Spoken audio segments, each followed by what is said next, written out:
السلام عليكم ورحمة الله وبركاته.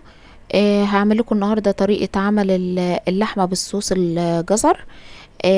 عندي معلقتين من السمنة، وهنزل بثلاث فصوص من الحبهان، وهحط 4 فصوص من المستكة، 4 فصوص 5 فصوص كده. وكان عندي كيلو من اللحمة الموزة، مقطعاها قطع صغيرة. طبعا سخنة السمنة هبتدي ان انا انزل باللحمة بتاعتي، وابتدي ان انا اقلب فيها تقليب كويس.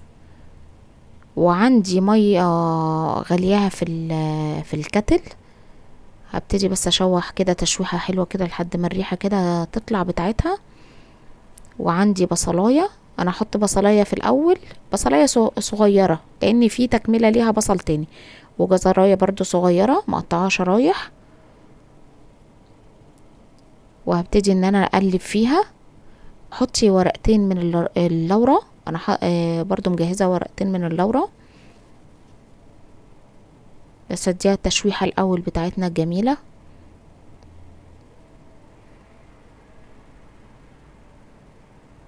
بعد كده هبتدي ان انا اكون احط شوية فلفل اسمر، واكون مجهزة ورق اللورة بتاعنا، ورقتين لورة، ما كتريش عشان يعني ما تمررش اللحمة بتاعتنا. وابتدي اديها اكمل التشويحة بتاعتها. وعندي ميه مغليه كنت غليها في الكتل، او ممكن تغليها في حله عندك. هنزل بالميه المغليه على اللحمه بتاعتنا. طبعا اللحمه دي احنا هنخليها لحد ما تستوي وتدوب خالص معانا. كل ما تستوي كل ما تشرب الميه بتاعتها بنزود شويه لحد ما تبتدي تدخل في السوا. وهقلب، وهسيبها طبعا على البوتاجاز. ابتدت انها اهي تغلي، هنشيل الريم ده، وهننزل بمية تاني لحد ايه طبعا ما تبتدي تدخل في السوا. الريم ده لازم نشيله بالمعلقة، ده عشان هيزفر لنا اللحمة بتاعتنا، لازم تشيلوه. هنبتدي ان احنا نشيل الريم من على اللحمة، يتشال كله كده.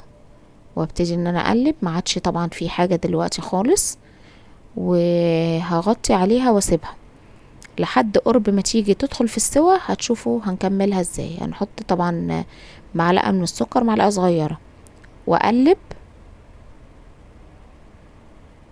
الطريقة دي طريقة مختلفة، ودي عاملة زي كباب الحلة كده.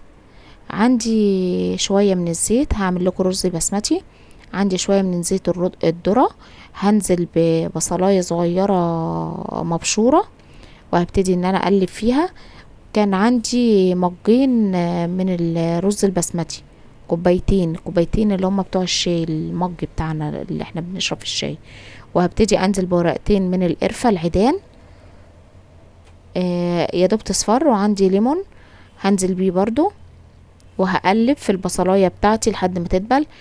كنت نقع الرز البسمتي ربع ساعة 10 دقايق حسب الوقت، ومصفياه. هنزل بورقتين من اللورة، يا دوب كده تبتدي انها تحمر. طبعا ابتدي اقلبها، وانا كده كده غاسله الرز ومصفياه. احنا عارفين ان الرز البسمتي كوبايه الرز بتاخد كوبايتين من الميه، غير الرز البلدي بتاعنا. عندي كوبايتين من الرز هتاخد 4 كوبايات من الميه. هبتدي ان انا اقلب فيهم. الرز ده هيبتدي بقى تتحط له شويه بهارات كده وتوابل. احط معلقه من الملح، وهحط معلقه من الكاري، ومعلقه من الكركم، نص معلقه من الكركم. وعندي زعفران، ربع معلقه من الزعفران ده هو اللي بيدي اللون الجميل للرز البسمتي بتاعنا. ونص معلقه من الفلفل الاسود. يبقى حطينا ملح، حطينا كاري، حطينا كركم، حطينا ربع معلقه من الزعفران، حطينا فلفل اسود. دي كل التتبيله دي حطينا عيدان قرفه، حطينا ليمون، حطينا الملح بتاعنا. وابتدي انزل بالميه اللي هم 4 كوبايات من الميه بتاعتنا، وهسيبها على البوتاجاز. وكنت بشرب جزرايه صغيره هنزل بيها برضو، دي بتدي تسكيره جميله قوي للرز البسمتي، بتخليه مسكر وطعمه جميل وبتديله برضو اللون. دلوقتي ابتدت عندنا اللحمه تدخل في السوا. كان عندي بصلايه كبيره مقطعاها قطع صغيره، لازم تكون داخله في السوا. عندي 3 قرون من الفلفل الرومي، لو حابه يكون سبايسي، عايزه الفلفل يكون حامي برضو عادي ممكن تحطي فلفل حامي. عندنا طماطميتين برضو مقطعينها قطع صغيره هننزل بيها، وابتدي ان انا اقلب. هي دلوقتي اللحمه داخله في السوا بس لسه فيها الميه بتاعتها. عندي جزرايه كبيره كنت بشراها، وابتدي ان انا انزل بيها برضو، واكمل شويه فلفل اسود لاني كنت في الاول مش حاطه فلفل اسود كفايه، وما كنتش طبعا الملح ده اخر حاجه بتتحط. حطيت ملح، حطيت ملح، معلقتين من الملح ومعلقه من الزبده، سواء بلدي سواء زبده صفرا سواء معلقه سمنه زي ما تحبي، اللي متوفر عندك ممكن تحطيه. وابتدي ان انا اقلب فيهم. طبعا الصوص ده كله هيبتدي يتشرب، طبعا اللحمه هتشرب الشوربه بتاعتها، وهتبتدي ان هي تتحمر منها فيها.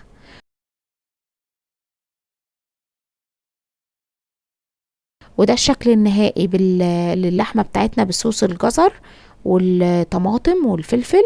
وده دي لحمه موزه، شوفوا بقت دايبه ازاي وجميله ازاي. ودي طبعا بمناسبه العيد تتعمل، طعمها يبقى جميل جدا وريحتها خرافه. ونزوقها بقى كده، وكل سنه وانتم طيبين. بالنسبه للرز البسمتي ده الشكل النهائي برضو بالنسبه للرز البسمتي بتاعنا، طعمه كان جميل جدا وخرافه. وبمناسبه بقى العيد الكبير، كل سنه وانتم طيبين وعيد سعيد عليكم.